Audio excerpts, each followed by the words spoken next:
In this video, we're going to talk about the Bloodletter's Tasha horrific past, because this changes everything. You'll see what I mean, because it is pretty savage and cold by the end of this issue. Alrighty then, this is a comic book review of Bloodletter, issue number 3, brought to you by RatedComics. Let's get to it. So previously in Bloodletter, a confrontation with the Scorch sends Tasha into a new direction. So we begin this issue in Mexico City, Tepito Market, the festival of the Virgin of Guadalupe, 4 years ago.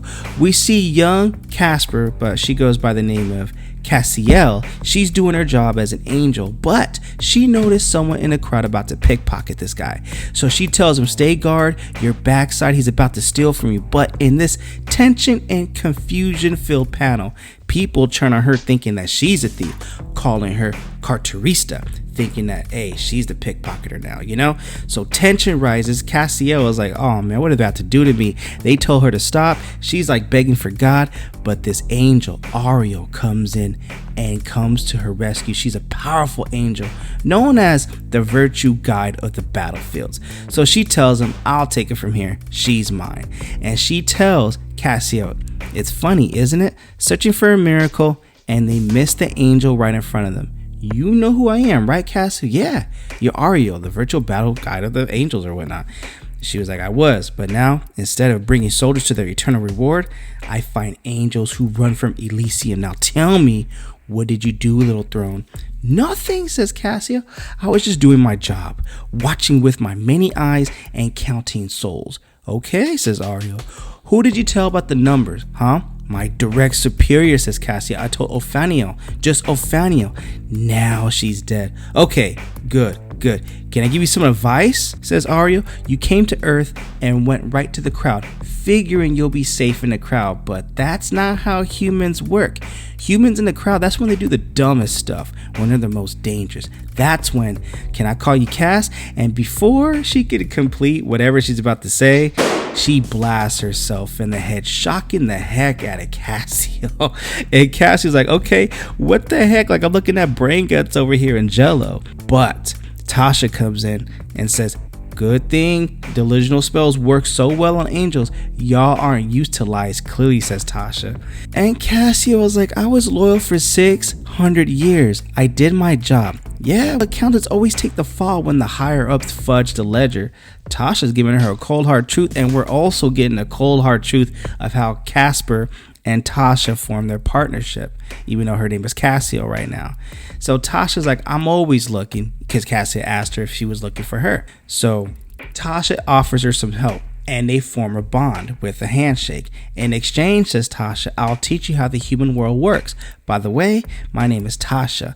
And Cassio was like, please don't call me by my Elysium name anymore. So they decide to call her Casper. And that's how their friendship and their bond works. So meanwhile, New Jersey, Tasha tells her that this is where Al Simmons' downfall begins. We've got all the components that we need, says Casper. And this is back in the previous issue. Next, outside of Rat City, that's where Al Simmons has some kind of warehouse or some kind of factory space. These components aren't going to mix themselves. Plus, we need a place to stick you while I kill me a hellspawn. And Casper's like, no way, I'm not going to get sidelined again this time like you did with me in the Scorch. Well, that's the way it works, says Tasha. You sideline, I'm frontline, all right? And Casper's like, I thought you were going to teach me about how the human world works. But before she could even answer that, Tasha's like, shh. Someone's here, and there is a vampire, and Tasha gives chase, and Casper has to give her a follow because, yeah, that is a vampire, but it was tracking us, and it was tracking them. It was hungry, but it moved like poop through a goose or whatnot. So now we realize in this Spawn universe lore that there's vampires in Jersey, and Casper goes into a monologue that it's not that crazy that there's vampires in Jersey actually. Tasha and I have both been around the world. Vampires show up in all kinds of places, mostly in cities. But when a city happens to contain particularly powerful vampires, lower vampires get chased out. Kind of like how coyotes and foxes get chased out when the wolf shows up. And the problem is, even some blue-collar Union City suckers could endanger Tasha's revenge. Vampires are attracted to to dark magic. So she wants to hit them first, and after some compromising activities of late, she seems excited to do something as morally pure as slaying those suckers. So excited that she seems to be including me in her plans. It's nice. Casper feels included and loves the partnership. So maybe she's starting to get the hang of it after all. But we see this girl right here, and her name is Elaine, and she goes up to these group of vampires in this body bag or whoever she's pushing right now, and she's like, okay, who's thirsty? I got a Caucasian male, late 50s, unidentified and unclaimed. He's been on ice for a bit, not fresh, but refreshing. Get him before he goes to the Potter Fields, and these vampires feast on that body right there. And I think Elaine here is like a vampire sympathizer or some kind of servant, but she's supplying them corpses. That plan of Tasha's, because Elaine's always providing the vampires, Tasha has Casper aggregate a bunch of data. Missing persons report, home break-ins, and estimates there were 4 or 5 vampires in the area working together. Then, with a little black magic, she determines where their undead bodies have been and where the Union City late diner clubs like to meet. Then, a little daylight run to the waterworks where another little bit of Tasha street magic gets put to use. She blesses the water line that leads into the dead end bar, making instant holy water sprinklers, and 5 dangerous vampires get considerably softened up with the holy water. But Tasha and Casper go in, and Tasha tells Casper be on the ready, and she's like, I know. Then it happens. Some of these vampires reanimate, and Casper and Tasha do their thing and put him down for the count. They were ready for the smoke. Then Casper tells Tasha, I told you I was ready for the field work. And Tasha's like, that shouldn't happen. So Casper goes into her monologue again. Tasha goes quiet, but that's not unusual. She's always been very mission focused, whether it's tracking a Metabuse or raiding some smelly New Jersey bar basement.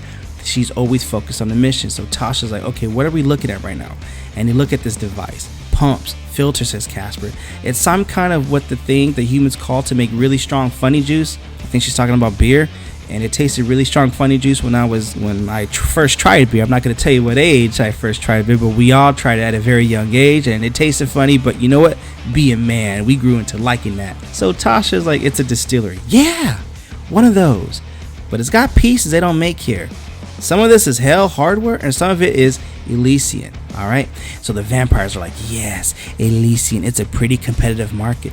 We got DC, Baltimore, and Philly crews up our butts all the time, and Manhattan. Jesus, I don't have to tell you what it's like being next to that freaking pit.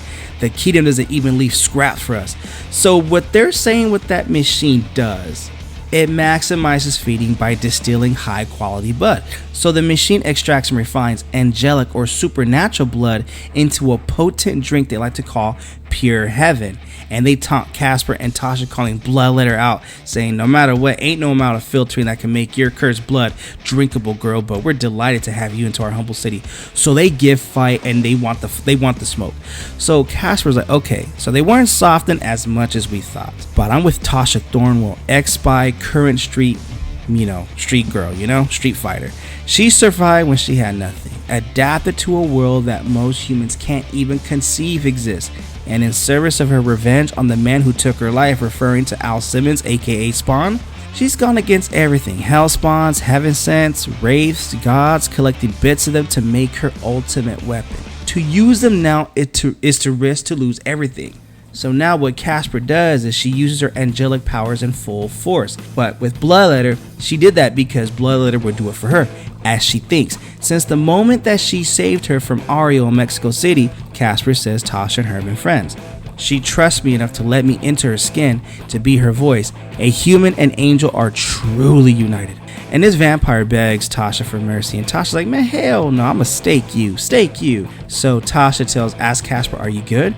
And Casper's on the ground like, yeah, but that was insane. Those were angel-powered vampires? How is that even a thing? I need to look at this machine. Maybe there's... Wait a minute. I can't move. Why is that? And Tasha goes into her deceiving right there. As I told you, this changes everything.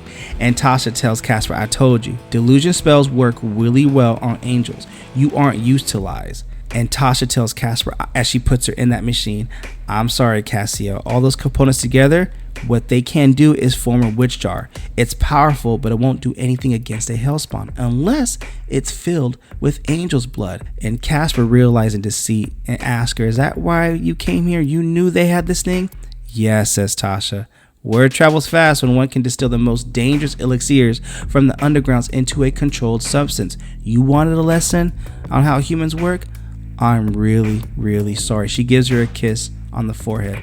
This is how the human world works, says Tasha. And Casper's like, I've never seen such flowers this time of years, referencing a tragic callback to her Elysium origins. And that is the end of Bloodletter issue number 3.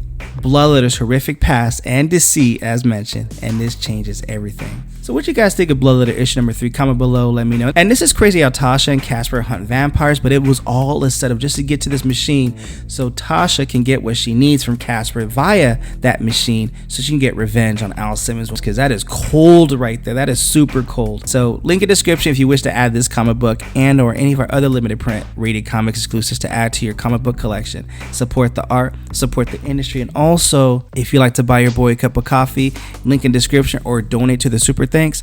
But the greatest compliment you guys can do is by liking this video and subscribing to Rated Comics YouTube channel. Thank you again for watching. Till the next upload.